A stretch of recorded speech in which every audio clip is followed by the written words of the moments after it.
Brake light switch started acting up on my '01 Tahoe. By the way, here's the replacement part number, BWD O'Reilly's. But I wonder why it failed. Well, as you can see, push down on it and it separates the contacts. Well, if we take a look, this bottom contact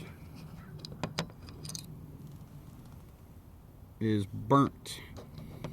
And it looks like it got just years of riding the brakes and using them. That's how it works. Right there. Yeah, they do fail and they're pretty easy to change. You got a clip